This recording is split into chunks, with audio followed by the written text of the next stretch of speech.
Naudojantis šią programą taip pat galima apskaičiuoti firmos darbuotojų atlyginimus. Pasirenkame servisas, alga, darbuotojai. Lange darbuotojų sąrašas pasirenkame naujas ir įrašome tabelio numerį, darbuotojo pavardę, vardą, įvedame kitą informaciją - lytį, šeimyninę padėtį.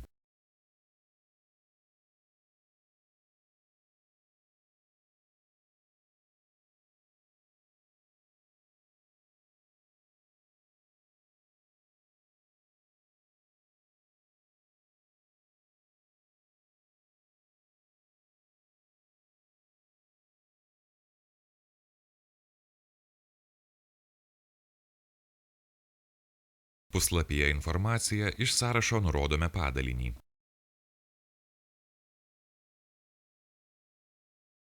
Puslapyje padaliniai spaudžiame mygtuką Naujas, iš sąrašo išsirenkame padalinį Pareigas.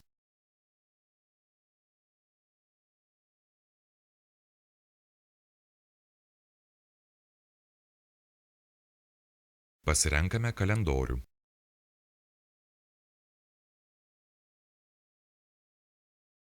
Spaudžiame Naujas, įvedame kodą, pareigų pavadinimą.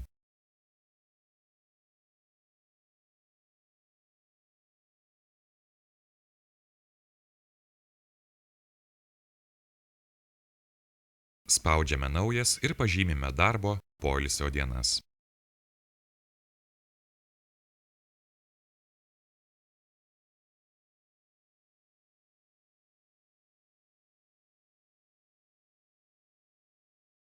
Nurodome darbo dienos valandų skaičių. Lentelėje tabelio valandos spaudžiame Naujas, lange kalendoriaus valandų aprašymo koregavimas pasirenkame iš sąrašo darbuotojo darbo valandų pobūdį - darbas dieną, darbas pavojingomis sąlygomis ar panašiai.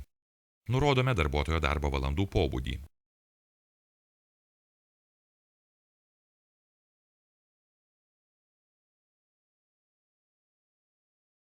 Išsaugome.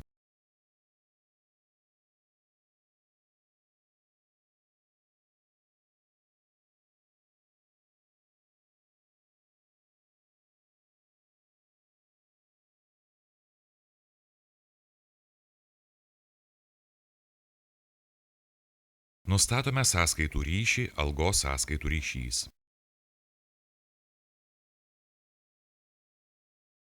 Nurodome tipą tarnautojas.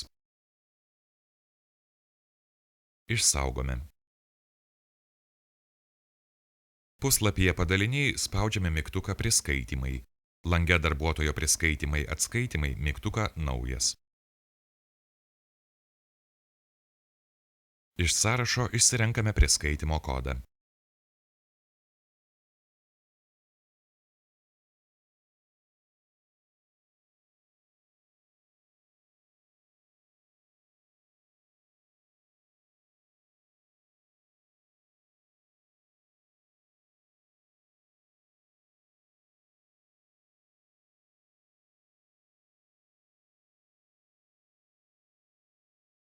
Spaudžiame mygtuką Kintamieji, Naujas ir nurodome pasirinkto priskaitymo reikšmę.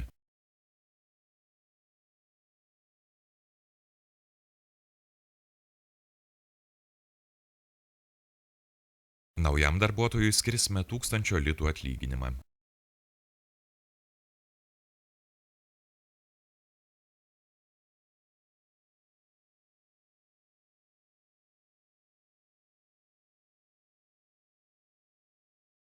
Atskaitimus nurodome darbuotojų sąraše, spaudžiame mygtuką Atskaitymai, Naujas ir iš sąrašo nurodome, kokius atskaitimus atliksime.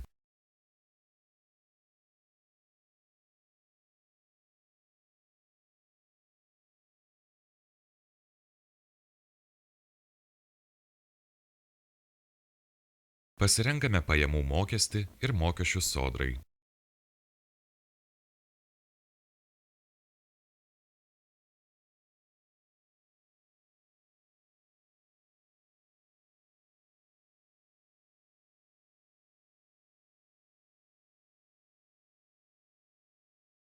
Paspaudę mygtuką Skaičiuoti, perkelti, apskaičiuosime priskaitymus ir atskaitimus darbuotojui.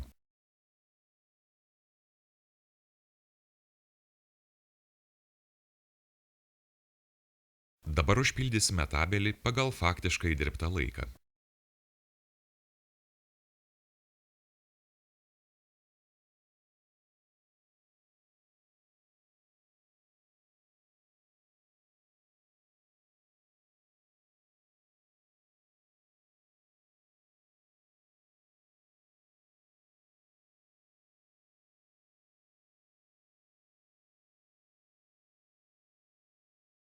Nurodysime, kad darbuotojas 4 dienas atostogavo.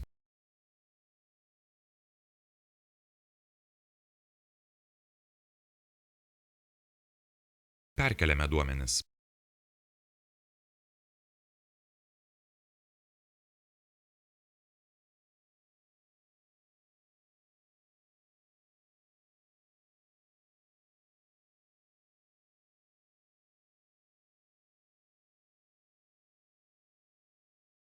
Norėdami pasižiūrėti priskaitymus ir atskaitymus, turime atlikti skaičiavimus.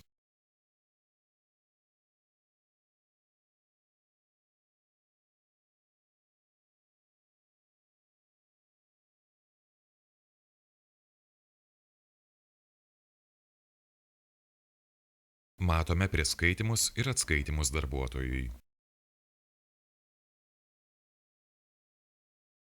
Programa Balansas 2000 leidžia koreguoti dokumentus jau perkeltus į didžiąją knygą. Sistema dirba pagal SQL technologiją.